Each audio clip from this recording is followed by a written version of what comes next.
তো এই গল্পের শুরুতে আমরা দেখতে পারি লুসিগো নামের একটা ছেলেকে, যে কিনা চীনের সাংঘাই শহরে তার ফ্যামিলি নিয়ে বাস করে। আসলে তার পুরো ফ্যামিলিতে তার বাবা মাকে বাদ দিলে তার একটা ছোট বোন এবং একজন দাদি আছে।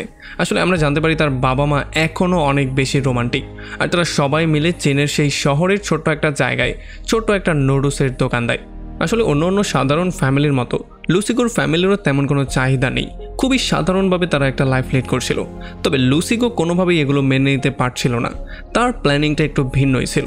সে আসলে জীবনে কিছু একটা করতে চাইছিল। সে জিন নামের একটা মেয়েকে খুব বেশি পছন্দ করত, এই জন্য তাকে একটা নজর দেখার জন্য তার বন্ধু ফ্যাটির সঙ্গে সবসময় গিয়ে রাস্তার পাড়ে দাঁড়িয়ে থাকতো। আজকেও সে জিনকে দেখার জন্য তার বন্ধুকে নিয়ে ঠিক একই জায়গায় দাঁড়িয়েছিল। আর যখন সে এক নজর জিনকে দেখতে পারে তখন সে পাগলের মতো অন্য একটা দুনিয়ায় হারিয়ে যায়। আর এরপর তারা দুজন তাকে ফলো করতে করতে একটা স্কুলে চলে আসে, যেখানে জিন একজন কাউন্সিলর হিসেবে কাজ করে। আসলে এখানে বয়স্ক মানুষদেরকে জিন এইটা বোঝানোর ট্রাই করতো যে তাদের বেঁচে থাকাটা কতটা ইম্পর্টেন্ট। এখানে সে ফ্যামিলি নিয়ে তাদেরকে বিভিন্ন রকমের ইনফরমেশন দিত, ফ্যামিলিতে বাবা মায়ের গুরুত্ব কত বেশি সেই ব্যাপারে তাদেরকে বোঝানোর ট্রাই করত। যদিও তার বন্ধু ফ্যাটি এগুলো শোনার পরে ঘুমিয়ে পড়েছিল, তবে লুসিগো খুবই মনোযোগ দিয়ে তার সমস্ত কথাগুলো শুনছিল। তবে তখন আমরা দেখতে পারি জিনের বস তাকে ডেকে বাইরে নিয়ে যায় আর তাকে উল্টাপাল্টা অনেক কিছু বলা শুরু করে। আসলে আমরা জানতে পারি জিনের কাজ হচ্ছে মানুষজনকে মোটিভেট করে তাদের প্রোডাক্টগুলো সেল করা। তবে এই সমস্ত ব্যাপারগুলো যখন হচ্ছিল তখন লুসিগোর বন্ধু ফ্যাটি লুসিগোকে বলে যে তোমার এখন গিয়ে তাকে যেই কোনো ওয়েতে এই প্রবলেম থেকে বের করা উচিত। তবে যখন সে সামনে গিয়ে দাঁড়ায় তখন সে বুঝতেই পারছিল না সে আসলে কি বলবে, এই জন্য সবাই তাকে নিয়ে হাসাহাসি শুরু করে আর সে বেকুবের মতো সেখানে দাঁড়িয়েছিল। আর অন্যদিকে যেহেতু জিন এখন পর্যন্ত একটা প্রোডাক্টও সেল করতে পারেনি, এই জন্য তার মনটাও প্রচণ্ড খারাপ হয়েছিল। অন্যদিকে আমরা কোর্টের একটা সিন দেখতে পারি যেখানে কিম নামের একটা উকিল ছিল। আসলে কিম নামের এই উকিলটা একটা জুতো কোম্পানির বিরুদ্ধে এই কেসটা করেছিল, কারণ এই জুতো কোম্পানি একটা স্পেশাল ধরনের জুতো বানাতো যেই জুতোর মধ্যে অটোমেটিকলি হিটিং সিস্টেম দেওয়া হতো। আর এই জন্য একটা লোক হার্ট অ্যাটাক করে মারা গিয়েছিল, আর সেই লোকটার ওয়াইফই প্রচণ্ড আপসেট হয়ে এই কোম্পানির বিরুদ্ধে মামলাটা করেছিল। আমরা দেখতে পারি কিম এখানে তার দলিল প্রমাণ শো করা শুরু করে, আর একটা পর্যায়ে কিম এই জিনিসটা অলমোস্ট প্রমাণই করে ফেলে যে আসলে এই জুতার কোম্পানিটা যেই জুতাগুলো বানায় সেগুলো দুনিয়ার জন্য হার্মফুল হতে পারে, মানে সেগুলোর জন্য যেই কারো মৃত্যু হতে পারে। এখন এই সমস্ত ব্যাপারগুলো শোনার পরে আদালত সেই জুতো কোম্পানিকে কয়েক সপ্তাহ সময় দেয় যাতে করে তারা তাদের পক্ষের প্রমাণগুলো জোগাড় করে এখানে পেশ করতে পারে। তবে এরপরে যখন এখান থেকে বেরিয়ে কিম কোনো একটা জায়গায় যাচ্ছিল তখন আমরা দেখতে পারি মিস্টার লু, মানে সেই জুতো কোম্পানির মালিক তাকে কল দেয়। আর এই মালিক তাকে $3 মিলিয়ন দেওয়ার জন্য রাজি ছিল, তবে তাকে শুধুমাত্র পক্ষটাকে বদলে ফেলতে হবে। আসলে তাকে এই জিনিসটা এখন কোর্টে প্রমাণ করতে হবে যে জুতো কোম্পানি আসলে যেই কাজটা করছে সেটা সঠিক কাজ। এখন কিম এতগুলো টাকার লোভ একেবারেই সামলাতে পারছিল না, এই জন্য সে এটার জন্য রাজিও হয়ে যায়। তবে সে তাকে শর্ত দিয়ে বলে দেয় যে টাকা ট্রান্সফার করার জন্য সে তাকে অন্য একটা ব্যাঙ্ক অ্যাকাউন্ট দিবে। এরপরে কিম চলে আসে সোজা জিনের সঙ্গে মিট করার জন্য, আর তার সঙ্গে দেখা হওয়ার সঙ্গে সঙ্গেই সে তাকে জিজ্ঞেস করে যে তার বলা মতো তার ব্যাংকের কার্ডগুলো সে নিয়ে এসেছে কিনা। আসলে তখন আমরা জানতে পারি যে আসলে জিনের মা কিমের থেকে টাকা হাওলাত নিয়েছিল, তবে সেই টাকাগুলো পরিশোধ করতে না পারার জন্য এখন সে তার মেয়েকে কিমের সঙ্গে বিয়ে দিতে চাইছে। তবে জিন এই বিয়েতে একেবারেই হ্যাপি ছিল না, সে কিমকে একেবারেই পছন্দ করতো না, এই জন্য এখন সে এখানে বলতে এসেছিল যে সে তাকে বিয়ে করতে চায় না। তবে আমরা দেখতে পারি কিম তার কথা একেবারেই পাত্তাই দেয় না, আর সে তাকে ধমকাধমকি করে বলে যে যেই কোনো ওয়েতে তাকেই বিয়ে করতে হবে। আর তখন আমরা জানতে পারি যে সে কিমের ব্যাংক অ্যাকাউন্টটা সেই ফ্রডের টাকাগুলো আনার পেছনে ইউজ করতে চাইছিল, কারণ সে যদি নিজের অ্যাকাউন্টটা ইউজ করে তাহলে হয়তোবা সে ধরা পড়ে যেতে পারে। তবে যখন তারা এই সমস্ত কথাবার্তাগুলো বলছিল তখন দূর থেকে দাঁড়িয়ে লুসিকো এই সমস্ত ব্যাপারটা দেখতে পারে, মানে তার মনে হচ্ছিল যে তাদের দুজনের মধ্যে কোনো একটা সম্পর্ক অবশ্যই আছে। আর এরপরে জিনের কার্ডটা নিয়ে কিম একটা পিকচার ক্লিক করে সেটা জুতো কোম্পানির মালিক মিস্টার লুকে পাঠিয়ে দেয়। আর এরপর যখন তারা দুজন গাড়ি দিয়ে যাচ্ছিল তখন আমরা দেখতে পারি লুসিকো সাইকেল দিয়ে তাদেরকে ফলো করা শুরু করে। সে তাদের দুজনের পিকচারও ক্লিক করার ট্রাই করে, তবে যখন কিম এই জিনিসটা দেখতে পারে তখন সে গাড়ির স্পিড একটু বাড়িয়ে দেয় আর একটা টানেলের মধ্যে চলে যায়। তবে আমরা দেখতে পারি লুসিকো কোনোভাবে তাকে ছাড়তে চাইছিল না, সেও শর্টকাট রাস্তার ইউজ করে তাকে ফলো করেই যাচ্ছিল। এরপরে কিম জিনকে একটা হসপিটালের সামনে নামিয়ে দেয়, তবে তখনই এখানে লুসিকো চলে আসে আর সে বারবার করে আবারও কিমের পিকচার ক্লিক করা শুরু করে।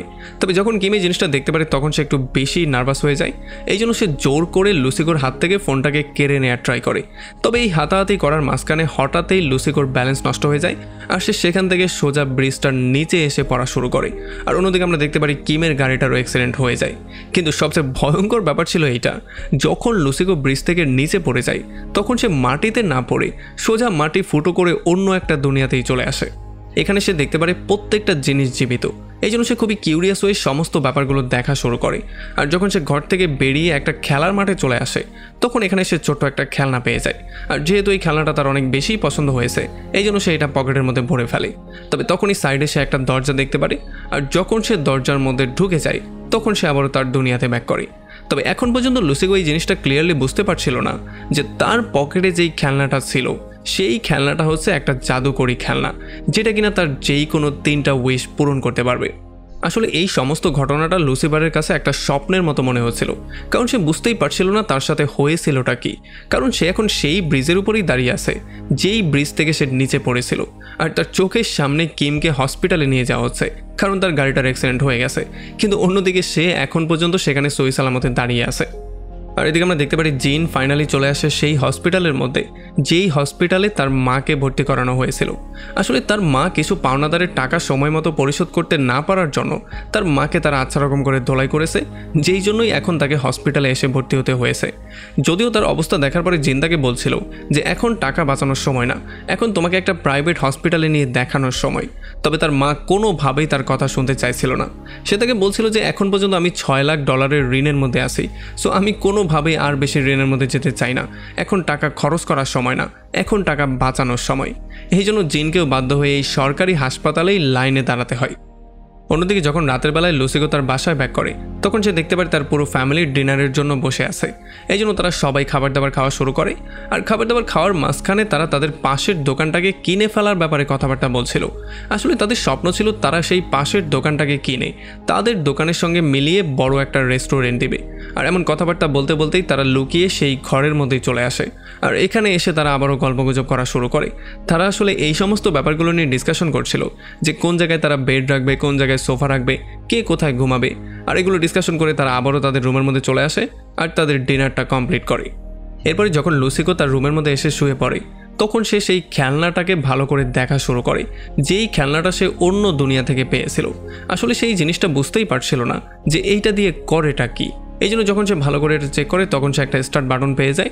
আর যখনই সে স্টার্ট বাটনে ক্লিক করে দেয়, তখন এই খেলনার মধ্য থেকে একটা কার্ড বেরিয়ে আসে, যেখানে তাকে একটা উইশ করতে বলা হয়। তবে যখন লুসিকো ভালো করে কার্ডটাকে চেক করে, তখন সে বুঝতেই পারছিল না এটা আসলে কিভাবে কাজ করে। এই জন্য যখন সে কার্ডটাকে উল্টায়, তখন এটার পেছনে সে একটা হাঁসের পিকচার পেয়ে যায়। আর এই জন্য সে হাঁসের মতো শব্দ করা শুরু করে। আর এইটা করার জন্য আমরা একটু পরে দেখতে পারি সে সত্যি সত্যি একটা বড় হাঁসে কনভার্ট হয়ে যায়। এই জন্য লুসিকোর নিজেও পুরোপুরি শক্ত হয়ে গিয়েছিল। আর সেই খেলনাটাকে বারবার করে হাঁসের আওয়াজে চিৎকার করে করে বলছিল যে আমি আসলে জিনের বয়ফ্রেন্ড হতে চাই, তবে ভুল করে আমি হাঁসে কনভার্ট হয়ে গিয়েছি। তবে সেই খেলনার ব্যাটারিটা শেষ হওয়ার জন্য সেই খেলনাটা আর কাজই করছিল না। আর এই সমস্ত ব্যাপারগুলো দেখার পরে লুসিকোর মনটা প্রচণ্ড খারাপ হয়ে যায়। আর সে সারা রাত সেই খেলনার পাশে বসে কান্নাকাটি করা শুরু করে। তবে যখন গভীর রাত হয়ে যায়, তখন কিছু জোনাকি পোকা এসে এই খেলনাটার উপরে বসে, যেই জন্য এই খেলনাটা অটোমেটিকলি আবারও চালু হয়ে যায়। আর জিনের বয়ফ্রেন্ড হওয়ার যে উইশটা লুসিকো করেছিল, সেইটাও ফুলফিল করে দেওয়া হয়। এই জন্য পরদিন সকালবেলা যখন সে ঘুম থেকে উঠে ওয়াশরুমে আসে, তখন সে নিজেও পুরোপুরি শক্ট হয়ে যায়। সে দেখতে পারে সে নিজে পুরোপুরি কিমে কনভার্ট হয়ে গেছে, মানে জিনের বয়ফ্রেন্ড কিমে কনভার্ট হয়ে গেছে। আর তাদের ঘরের মধ্যে অন্য একটা লোককে দেখার পরে ঘরের মেম্বাররাও শক্ট হয়ে যায়। আর তারা তাকে বের করে দেওয়ার ট্রাই করে। তবে সে বারবার করে তাদেরকে বুঝিয়ে বলার ট্রাই করে যে সে হচ্ছে তাদের একমাত্র ছেলে লুসিকো। তবে কেউই তার কথায় বিশ্বাস করতে চাইছিল না। এই জন্য তাদেরকে বিশ্বাস দেওয়ার জন্য সে কালকে রাতের সমস্ত ঘটনাগুলো তাদেরকে ক্লিয়ার করে বলে। সে বলে যে কীভাবে সে একটা হাঁসে কনভার্ট হয়ে গিয়েছিল, আর এখন যখন সকালে উঠেছে তখন সে একটা অপরিচিত লোকে কনভার্ট হয়ে গেছে। তবে যেহেতু তবুও তার ফ্যামিলির কোনো মেম্বার তার কথায় বিশ্বাস করছিল না, এই জন্য সে এক এক করে তাদের সিক্রেটগুলো বলা শুরু করে।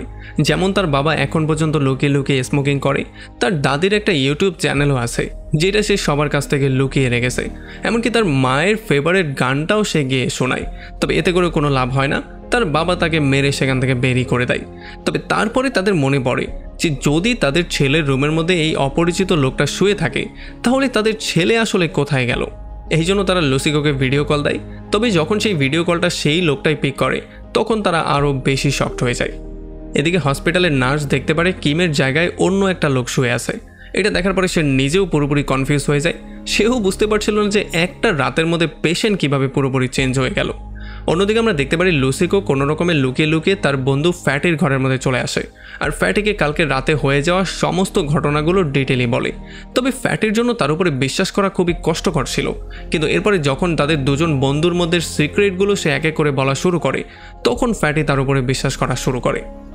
অন্যদিকে লুসিকোর বাবা মা তার ছেলেকে খুঁজতে খুঁজতে ফাইনালি সেই হসপিটালে চলে আসে যেই হসপিটালে কিমকে ভর্তি করানো হয়েছে। আর এখানে এসে যখন তারা তার ছেলেকে পেয়ে যায় তখন তারা তাকে আদর যত্ন করা শুরু করে, তাকে খুবই মায়া ভরে ডাকা শুরু করে। তবে যদিও চেহারাটা লুসিকোর হয়ে গেছে কিন্তু বডিটা তো এখন পর্যন্ত কিমেরই আছে, এই জন্য কিম তাদের সঙ্গে খুবই বেয়াদবি করা শুরু করে। এগুলোর জন্য তারাও পুরোপুরি শক্ট হয়ে যায়। তবে এরপরে যখন সে আয়নায় নিজের চেহারাটা দেখে তখন সে নিজেও পুরোপুরি শক্ট হয়ে যায়। সে দেখতে পারে তার চেহারা সুরত পুরোপুরিভাবে চেঞ্জ হয়ে গেছে।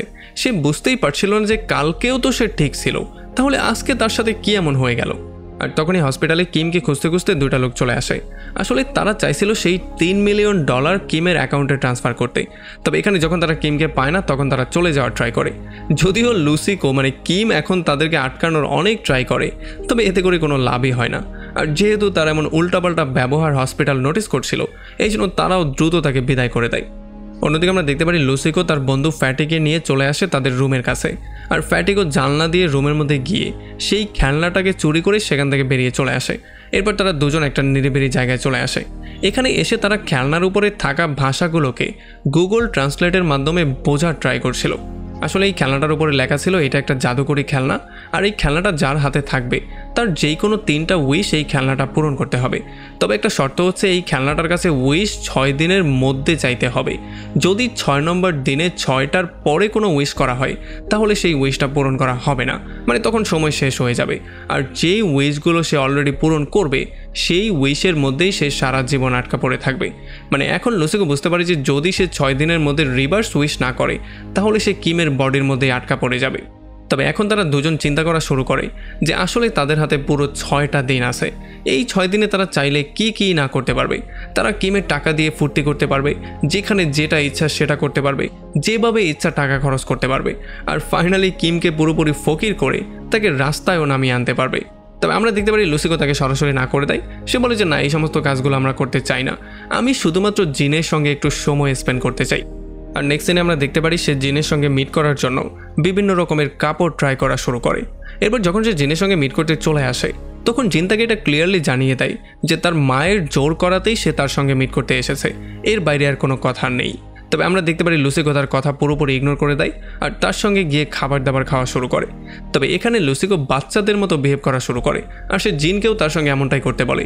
যদিও জিন প্রথমে এমনটা করতে না করছিল, তবে যখন সে আস্তে আস্তে এগুলো করা শুরু করে তখন সে নিজেও এনজয় করা শুরু করে। এখান থেকে তারা দুজন একটা ক্লাবে চলে আসে আর এখানে তারা নানান রকম করে ফুর্তি করা শুরু করে। জিনও মন খুলে এনজয় করছিল, না জানি কতগুলো বছর পরে সে আজকে হাসছিল। এখান থেকে তারা দুজন দৌড়ে একটা ছাদে চলে আসে আর এখানে বসে তারা গল্প গুজব করা শুরু করে, একে অন্যের দুঃখ সুখের আলাপ করা শুরু করে, একে অন্যের দুঃখ শেয়ার করা শুরু করে। আমরা দেখতে পারি জিন তাকে তার সমস্ত ডিফিকাল্টির কথা জানায়, সে কিভাবে তার জীবনটা পার করছে সেই ব্যাপারগুলো তাকে এক্সপ্লেন করে বলে। তাদেরকে দেখে মনে হচ্ছিল এমন একটা ভাব যেন তারা একে অন্যকে অনেক বছর ধরে চিনে আর তারা দুজন একে অন্যের খুবই ভালো বন্ধু। আর তখন আমরা দেখতে পারি লুসিকো তার দুর্বলতাগুলো বলা শুরু করে। সে বলে যে যখন আমি একটু বেশি ঘাবড়ে যাই তখন আমি কিছুই বলতে পারি না, এই জন্য আমি চুপই হয়ে যাই। তবে তখন জিন তাকে পরামর্শ দিয়ে বলে যে যখন তুমি একটু বেশি ঘাবড়ে যাবে তখন তুমি জোরে জোরে চিৎকার করে তোমার মনের কথাগুলো বলে দেবে, দেখবে এরপর আর তোমার মনের মধ্যে কিছু লুকিয়েই থাকবে না। আর এই সমস্ত ব্যাপারগুলো শোনার পরে তারা দুজন ছাদে দাঁড়িয়ে চিৎকার করে করে যার যার মনের কথাগুলো স্পষ্ট করে বলে তাদের মন থেকে যত কষ্ট ছিল সেগুলো বের করে দেয়।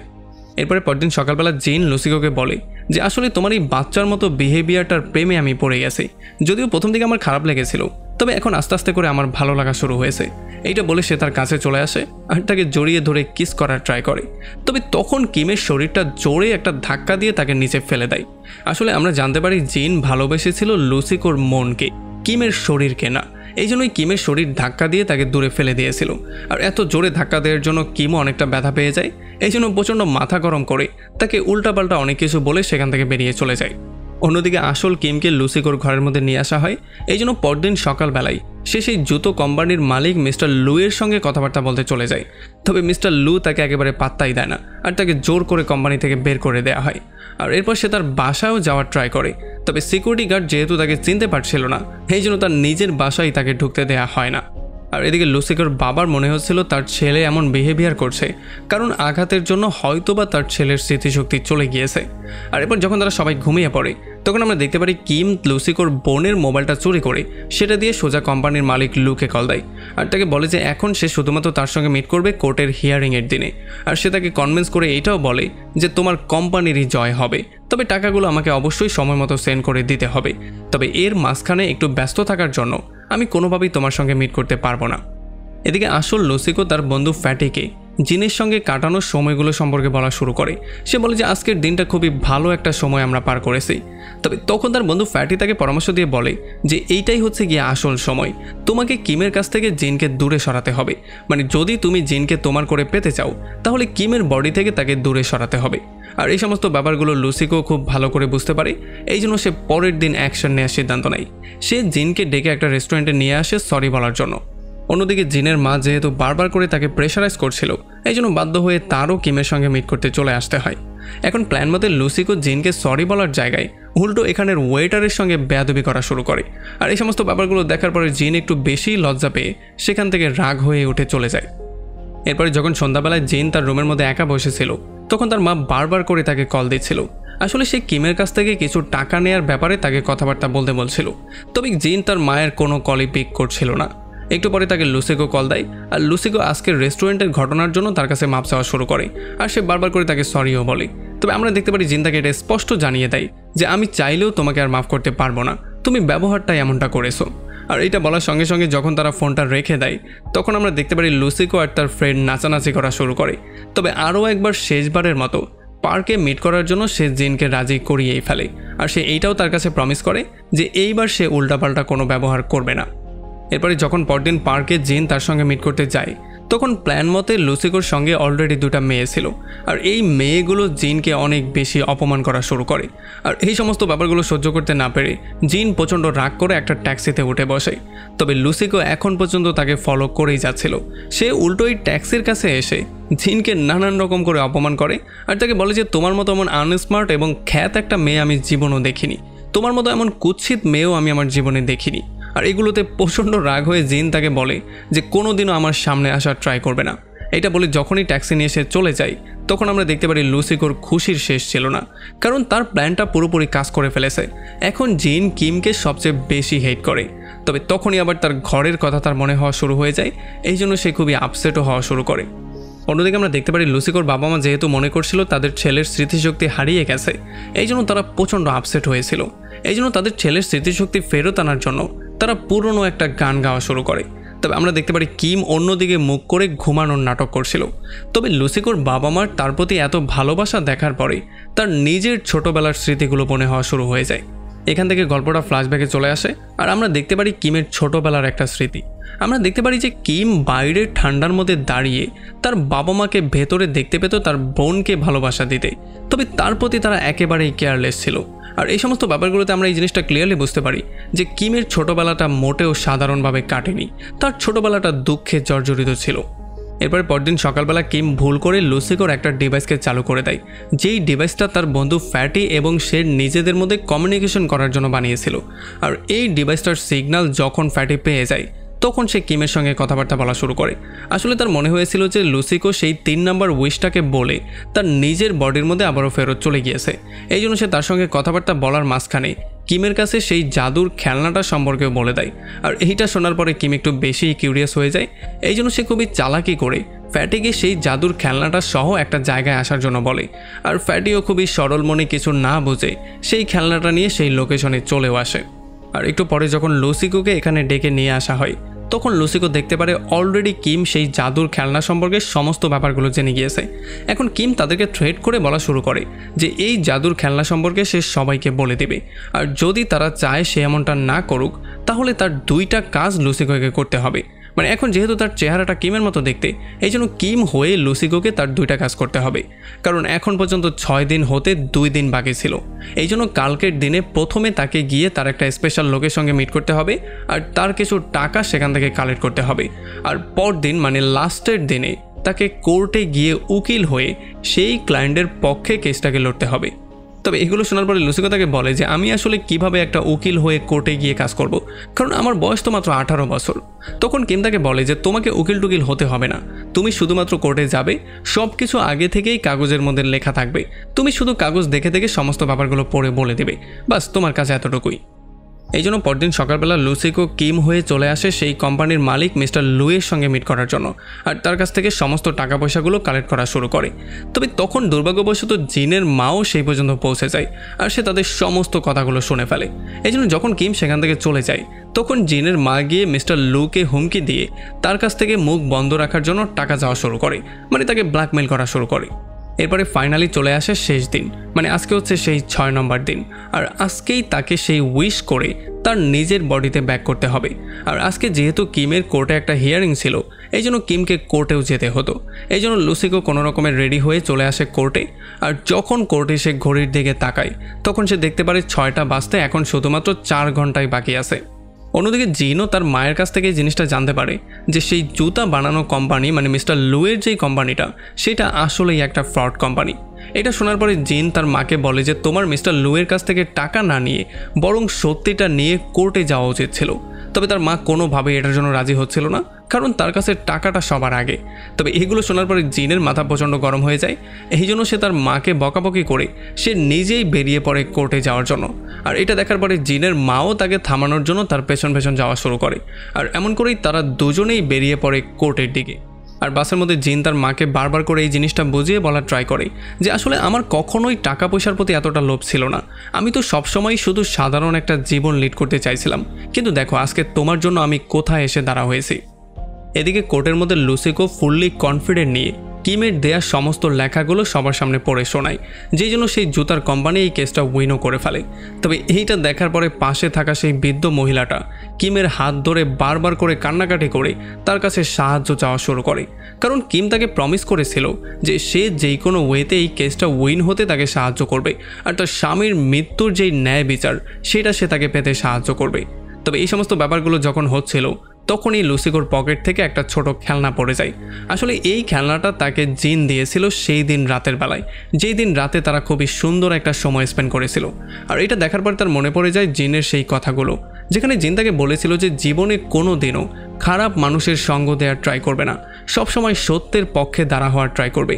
আর যদি কখনো তোমার এমন সিচুয়েশন চলে আসে যখন তুমি বেশি কনফিউজ হয়ে গেছো, তখন চিৎকার করে প্রচণ্ড সাহসের সঙ্গে সবার সামনে সমস্ত সত্যিগুলো বলে দেওয়ার সাহস রাখবে। আর যখনই তার মনের মধ্যে এই জিনিসটা চলে আসে, তখনই সে জজের সামনে চিৎকার করে সমস্ত ব্যাপারগুলো বলা শুরু করে। সে বলে যে মিস্টার লুয়ের যে জুতার কোম্পানিটা আছে সেটা আসলেই একটা ফ্রড কোম্পানি, সে মানুষদেরকে মুখ বন্ধ করার জন্য টাকাও খাইয়ে থাকে, এমনকি সে আমাকেও অনেকগুলো টাকা দিয়েছে যাতে করে আমি তার পক্ষে ফাইট করি। আর যখন এই কথাবার্তাগুলো হচ্ছিল, তখন জিন এবং তার মা সাক্ষী হিসেবে এখানে চলেও আসে। আর এই জন্য কোর্ট সিদ্ধান্ত নেয় যে মিস্টার লুয়ের সেই শু কোম্পানিটাকে পুরোপুরি বন্ধ করে দেওয়া হবে, আর মিস্টার লুকেও জেলের মধ্যে নিয়ে যাওয়া হবে। আর এরপরে যখন কিম বাইরে এসে তার বন্ধু ফ্যাটির সঙ্গে মিট করে, তখন সে তার বন্ধুকে একটা গুড নিউজ দেয়। সে বলে যে সে পরিস্থিতির সামনে একেবারেই মাথা নত না করে সত্যিটা সবার সামনে তুলে ধরেছে, মানে সে সবসময় সত্যির পক্ষ দেওয়ারই সিদ্ধান্ত নিয়েছে। আর এই সমস্ত ব্যাপারগুলো বলে যখন সে আবারও বাসায় ব্যাক করে, তখন সে দেখতে পারে কিম একেবারেই তার উপরে হ্যাপি ছিল না, কারণ কিম তাকে বলে যে তুমি আমার ক্যারিয়ারটা পুরোপুরি ডিস্ট্রয় করে দিয়েছো, এই জন্য এখন আর আমি আমার বডিতে ব্যাক করতে চাই না, সেই বডি তোমারই থাক, তুমি আমার জীবনটাকে লিড করো, কারণ কিমের 12টা তুমি অলরেডি বাজিয়ে দিয়েছো, আর এখন আমি তুমি হয়ে তোমার ফ্যামিলির সঙ্গে বাস করব। তবে এগুলো শোনার পরে লুসিকো তার কাছে মাপ চাওয়া শুরু করে, আর তার কাছে বারবার করে ভিক্ষা চাওয়া শুরু করে। তবে কিম কোনোভাবেই তার কথায় পাত্তাই দিচ্ছিল না। তবে একটা পর্যায়ে যখন লুসিকো দেখতে পারে কোনোভাবেই কোনো কাজ হচ্ছে না, তখন এই খেলনাটা নেয়ার জন্য তাদের দুজনের মধ্যে মারামারি শুরু হয়ে যায়। আর এই মারামারির মধ্যে তার দাদিও একটু পরে চলে আসে, আর তার দাদি লুসিকোকে কিম মনে করে উল্টো লুসিকোকেই মারধর করা শুরু করে। তবে এই সমস্ত ব্যাপারগুলোতে তার শ্বাসকষ্ট শুরু হয়ে যায়, মানে সে নিঃশ্বাস নিতে না পেরে মৃত্যুর দিকে চলে যাচ্ছিল। এই জন্য বাধ্য হয়ে লুসিকোকে সেই খেলনাটাকে রেখে দিয়ে তার দাদিকে ওষুধ দিতে হয়। আর এই সমস্ত তাড়াহুড়ার মাঝখানেই আমরা দেখতে পারি ঠিক 6টা বেজে যায়, মানে এখন আর সেই খেলনাটা কাজ করবে না, মানে এখন লুসিকোকে তার সারাটা জীবন কিমের বডির মধ্য থেকেই পার করতে হবে। এই জন্য লুসিকো প্রচণ্ড মন খারাপ করে কিমকে বলে যে আমার ফ্যামিলিকে একটু দেখে শুনে রেখো। এটা বলে প্রচণ্ড আপসেট হয়ে সে সেখান থেকে বেরিয়ে চলে আসে। তবে অন্যদিকে আমরা দেখতে পারি যখন কিম সেই খেলনাটা হাতে পেয়ে যায় তখন সে প্রথমেই খেলনাটার স্টার্ট বাটনে প্রেস করে দেয় আর প্রথম উইশটা সে চায় সে দুনিয়ার সবচেয়ে বড় লোক পার্সন হতে চায়। তবে দ্বিতীয় উইশটা যখন সে করতে যাচ্ছিল তখন সে লুসিকোর মতো একটা ভুল করে ফেলে। সে কার্ডের উল্টো পাশে যখন একটা হাঁসের সিম্বল দেখতে পারে তখন সে হাঁসের মতো শব্দ করা শুরু করে, যেই জন্য এটাকে উইশ মনে করে খেলনাটা তাকে একটা হাঁসে কনভার্ট করে দেয়। পাশেই একটা হাঁসের দোকান ছিল, দোকানদার মনে করছিল এই হাঁসটা হয়তোবা সেখান থেকে বেরিয়ে চলে এসেছে, এই জন্য সে এই হাঁসটাকে ধরে খাঁচার মধ্যে নিয়ে বন্দি করে দেয়। আর তখন আমরা দেখতে পারি ওভার স্পিডে একটা গাড়ি এসে সেই খেলনাটাকে ভেঙে টুকরো টুকরো করে ফেলে। মানে আমরা বুঝতে পারি যে এখন কিম একটা হাঁস হয়ে সারাটা জীবন এই খাঁচার মধ্যেই বন্দি থাকবে, আবার তাকে হয়তো 2-1 দিনের মধ্যে কিমাও করে ফেলা হতে পারে। আর এদিকে আমরা দেখতে পারি লুসিকো প্রচণ্ড মন খারাপ করে যখন রাস্তা দিয়ে হাঁটছিল তখন হঠাৎ করে একটা বাতাস এসে তাকে আবারও সেই রাস্তা ফুটো করে সোজা সেই দুনিয়াতে নিয়ে আসে, যেই দুনিয়াতে সে আবারও তার ছোটোবেলাটাকে দেখতে পারে। সে দেখতে পারে ছোটোবেলায় তার বাবা মা তাকে কত বেশি ভালোবাসতো, তারা কত হ্যাপিলি পুরো লাইফটাকে লিড করছিল। তবে তখন আবারও একটা দরজার মাধ্যমে সে সেই প্লেগ্রাউন্ডে চলে আসে যেখানে সে সেই জাদুকরি খেলনাটা পেয়েছিল। আর তখন লুসিকোর এই জিনিসটা মনে পড়ে যে ছোটোবেলায় আসলে তার দাদু তাকে নিয়ে এই প্লেগ্রাউন্ডেই খেলা করতে আসতো, আর এখানে তারা দুজন সবসময় জোনাকি পোকা ধরার ট্রাই করতো। এই সমস্ত ব্যাপারগুলো মনে করার পরে সে আর তার ইমোশনকে একেবারেই কন্ট্রোল করতে পারে না, এই জন্য সে চিৎকার করে কান্নাকাটি করা শুরু করে। তবে কিছুক্ষণ চিৎকার করার পরে হঠাৎই সে নোটিস করে সে আবারও তার আগের রূপে ব্যাক করেছে, মানে এখন আবারও সে সেই লুসিকো হয়ে গেছে, মানে কিমের বডিটা তাকে ত্যাগ করে দিয়েছে। আর এই ব্যাপারটা দেখার পরে সে অনেক বেশি হ্যাপি হয়ে যায়, এই জন্য সে দৌড়ে সেই দরজা দিয়ে বেরিয়ে আবারও তার দুনিয়াতে ব্যাক করে। সে প্রথমেই দৌড়ে চলে আসে তার ফ্যামিলির কাছে। ঘরে এসে সে তার ফ্যামিলিকে পেয়ে অনেক বেশি হ্যাপি হয়ে যায়। সে দেখতে পারে তার ফ্যামিলির সমস্ত মেম্বাররা বসে তার দাদির ব্লগিং ভিডিওগুলো দেখছিল, যেখানে তার দাদি ফ্যামিলির গুরুত্ব সম্পর্কে সবাইকে এক্সপ্লেন করে বলছিল। তার দাদি বিশেষ করে লুসিকোকে বলছিল যে জীবনেও তোমার ফ্যামিলিকে ছেড়ে যাওয়ার ট্রাই করবে না, তোমার ফ্যামিলিকে সবসময় টেক কেয়ার করবে আর তোমার ফ্যামিলির সঙ্গ দেওয়ার ট্রাই করবে। আর এই সমস্ত ব্যাপারগুলোতে লুসিকো অনেক বেশি হ্যাপি হয়ে যায়, কারণ সে তার ফ্যামিলিকে ফেরত পাওয়ার পরে এখন এতটা হ্যাপি ছিল যতটা হ্যাপি সে জীবনেও কোনোদিন হয়নি। এরপর পরদিন সকালবেলা সে গিয়ে সোজা জিনের সঙ্গে মিট করে আর তাকে তার একটা কার্ড আর খেলনাটা দিয়ে চলে আসে। তবে এগুলো দেখার পরে জিনও পুরোপুরি শকড হয়ে যায়, কারণ এই খেলনাটা আর কার্ডটা সে কিমকে দিয়েছিল, এটা লুসিকোর কাছে কিভাবে চলে আসলো সেটা সে নিজেও জানে না। এরপরে একদিন আমরা দেখতে পারি জিন আর তার মা চলে আসে সেই হাঁসের দোকানে, যেই হাঁসের দোকানে কিমকে বন্দি করে রাখা হয়েছিল। আসলে কিম এখন পর্যন্ত একটা হাঁস হয়ে সেই দোকানেই বন্দি হয়েছিল।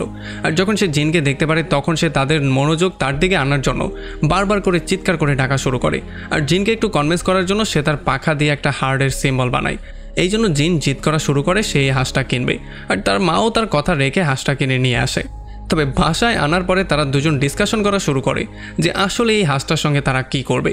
তার মা তো হাঁসটাকে খেয়ে ফেলতে চাইছিল, তবে জিন বারবার করে বলছিল যে এটাকে গোসল করিয়ে আমরা চাইলে এটাকে পালতু হাঁস হিসেবে পালতেও পারি। তবে তার মা এটার জন্য কোনোভাবেই রাজি হতে চাইছিল না, কিন্তু যেহেতু বারবার করে জিন একই কথা বলছিল এই জন্য তার মা তাকে পারমিশনও দিয়ে দেয়। তবে একটু পরে আবার জিন তার মনটা চেঞ্জ করে ফেলে, সে বলে যে চলো যেহেতু একটু বেশিই ক্ষুধা লেগেছে তাহলে আমরা আজকে হাঁসটাকে খেয়েই ফেলি। তবে এইটা শোনার পরে কিমও পুরোপুরি শকড হয়ে যায়, সে আসলে বুঝতে পারছিল না সে নিজেকে কী করে সেভ করবে। এই জন্য সেও প্রচণ্ড রাগের মাথায় তাদেরকে বলেই ফেলে যে চলো তোমরা দুজন আমাকে খেয়েই ফেলো। আর এমন একটা ইন্টারেস্টিং পয়েন্টে এই পুরো মুভিটা এখানেই শেষ হয়ে যায়।